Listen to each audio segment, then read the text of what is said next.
Good morning students. In the last session we have seen about the photosynthesis in plants. Now in this session we will see nutrition in animals and nutrition in the human beings. Now in animals, particularly first is nutrition in amoeba, that is a basically unicellular organism which lives in a water. It takes in food by forming a finger-like projection called pseudopodia. This pseudopodia, it is also known as the false feet. It forms a food vacuole. Inside the food vacuole, the food is digested and absorbed. The undigested food is then sent out through the surface of the cell. Now here in the figure you can see all the steps. This is the irregular shape. Amoeba is there, which contains a nucleus. Whenever the food particle is in front of this unicellular organism, it gets attracted towards that, and as a result it withdraws its false feed, that is the pseudopodia. With the help of this pseudopodia, the food is engulfed by the amoeba and it forms the food vacuole, and within the food vacuole this food is inserted, and this step is known as ingestion. Now finally digestion occurs by the digestive enzymes that are secreted, and then assimilation process. Assimilation means all over the whole body the food gets absorbed, and finally whatever the particular waste particle is there, that is removed out from the body, and that step is known as egestion. So the first step is ingestion, that is intake of food. Second is digestion, that is all the food is digested with the help of digestive enzyme. Then absorption takes place, then assimilation, and then finally the egestion, that is the waste product, it is removed out from the amoeba body by rupturing the cell membrane. Now next is how nutrition happens in the human beings, or how we take the food and in which different parts the food goes and which are the functions of all this part. Now nutrition in human beings takes place in the digestive system. We have the proper digestive system which have two opening, and the human beings have the complete digestive system. Complete means the human beings have two opening. One is mouth and second is anus. Mouth for the intake of food and anus for the removal of the waste. Now the human beings, they contain the alimentary canal and the glands which produces the enzyme which break down food into the smaller molecules.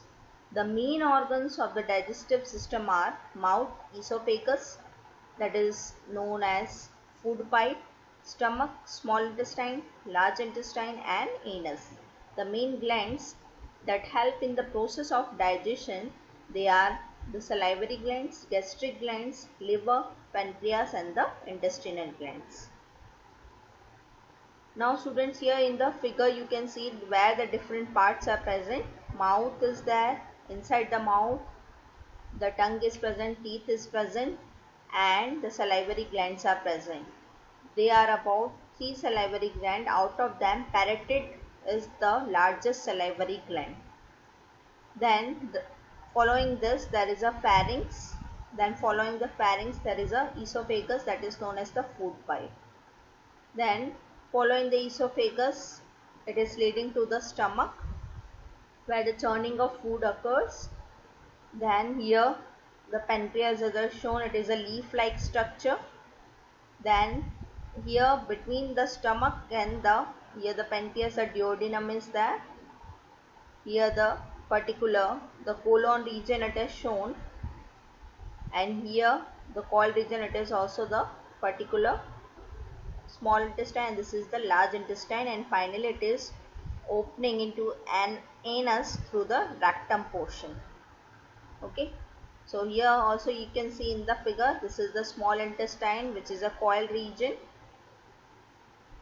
Here the leaf-like structure, pancreas are there, rectum it is shown, liver, tongue is there, esophagus, stomach, all the parts are shown in the figure. Now we will see one by one what is the role of each of this part. Now first of all, in mouth, the food is broken down into smaller particles by the teeth and mixed with saliva from the salivary glands. This saliva contains the enzyme that is known as salivary enzyme, which converts starch into sugar. Then the food passes through the esophagus into the stomach. Then in the stomach, the gastric glands produce gastric juice, which contains the enzyme pepsin, hydrochloric acid and mucus. This pepsin breaks down proteins, means it only acts on the protein and it breaks down the larger protein molecules into the smaller protein molecules. HCl, that is hydrochloric acid, makes the medium acidic and helps in the action of pepsin. Mucus protects the walls of the stomach from the action of the acid. Then the food passes into the small intestine. In the upper part of the small intestine called duodenum, the food is mixed with bile that is received from liver and pancreatic juice from the pancreas. The bile mainly breaks down the fats into the smaller globules, and pancreatic juice contains the enzyme that is trypsin and lipase. Trypsin again acts on the protein and lipase break down the fat. So here students, you have to remember that pepsin acts on the proteins, trypsin acts on the proteins, and lipase, that is specific for the fats, which broke down all these biomolecules into the smaller molecules. Now as we go in the small intestine, the glands, the walls of the small intestine produces the intestinal juice. The enzymes from the intestinal juice converts carbohydrate into glucose, fats into fatty acid and glycerol, and proteins into amino acids. Students, please note, carbohydrates into glucose means carbohydrate, it is a greater, or you can say the macromolecule. It is broken down into the simpler molecule, that is glucose. Fats, they are again the bigger molecules are there, complex molecules which are broken down into the simpler molecules, fatty acid and glycerol. And proteins, again they are broken down into the simpler form, that is amino acid. The walls of the small intestine has several finger-like projection called villi having blood vessels. It helps to increase the surface area for absorption of digested food. The digested food is absorbed by the blood and transported to all cells in the body. Then the undigested food passes to the large intestine. Now what happens in the large intestine?